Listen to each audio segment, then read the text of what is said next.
ఆంధ్రప్రదేశ్ ముఖ్యమంత్రిగా చంద్రబాబు ప్రమాణ స్వీకారానికి ముహూర్తం ఖరారైంది.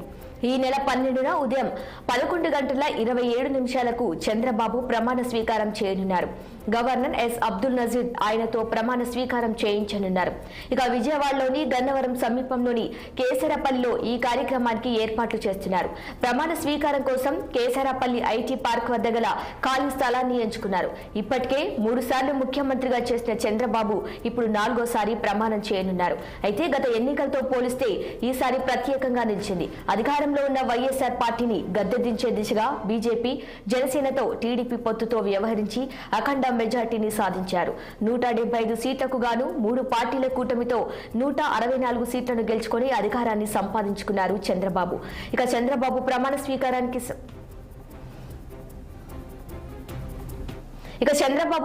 స్వీకారానికి సంబంధించిన పూర్తి వివరాలు మా ప్రతినిధి కృష్ణ ఫోన్లో అందిస్తారు. కృష్ణ, చెప్పండి.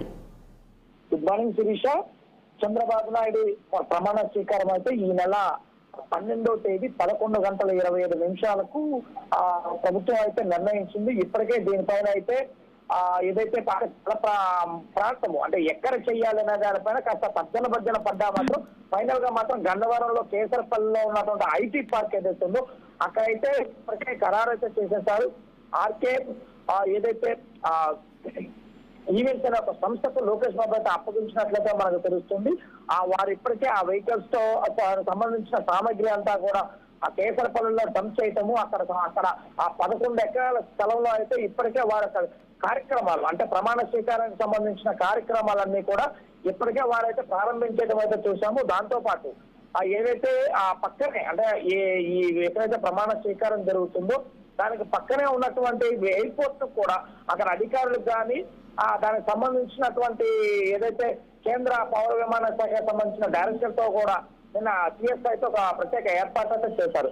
ఏదైతే విఐపీలు, వివిఐపీలు దిగేటటువంటి ఫ్లైట్స్ కి ప్రత్యేక పార్కింగ్, వారి వాహనాలకు ప్రత్యేకంగా వెసులుబాటు కల్పించాలి. లోపల విఐపీలకి వివిఐపీలకు సంబంధించి వారికి ప్రత్యేకమైనటువంటి లాంజ్లు కానీ అవన్నీ కూడా ఏర్పాటు చేసి ఎవరికి ఎటువంటి ఇబ్బంది రాకుండా చర్యలు తీసుకోవాలని చెప్పేసి కూడా ఒక సిఎస్ కానీ డీజీపీ కానీ వీటిపైన సమీక్షా సమావేశాలు అయితే నిర్వహిస్తున్నట్లు మనకు ప్రధానంగా తెలుస్తుంది. దీంతో పాటు ఏదైతే ప్రమాణ స్వీకార కార్యక్రమానికి ప్రధాని నరేంద్ర మోడీతో పాటు ఇటు కేంద్ర మంత్రి అమిత్ షా, దీంతో పాటు కేంద్ర మంత్రులు కూడా హాజరవుతుంటారు.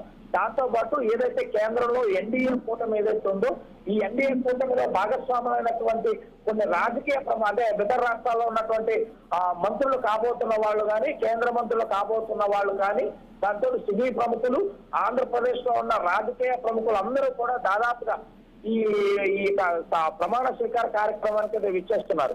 అందుకే ముఖ్యంగా ఈ యొక్క ఎక్కడా కూడా ఏర్పాట్లు అనేది తగ్గకుండా ఎవరికి అంతరాయం కలగకుండా ఇటు పార్కింగ్ విషయంలో కానీ ఇటు వారికి సంబంధించిన వసతి విషయంలో కానీ చాలా కట్టుదిట్టమైన భద్రతా ఏర్పాట్లు అయితే ఇప్పటికే నిమగ్నం అయిపోయి అక్కడ అధికారులు ఏదైతే అక్కడ ఉన్నటువంటి జిల్లా కలెక్టర్ కానీ, జిల్లా ఎస్పీతో పాటు ఐజీ వీరందరూ కూడా నిరంతరం పర్యవేక్షిస్తున్నారు. ఈ పర్యవేక్షణ అన్ని కూడా అచ్చెన్నాయుడు దగ్గరుండి అయితే పర్యవేక్షిస్తున్నట్లయితే మనం చూస్తున్నాం. శిరీష.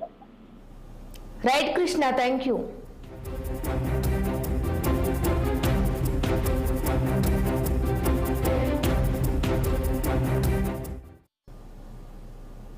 ఇవి ఇప్పటి వరకున్న అప్డేట్స్. Keep watching 6 TV.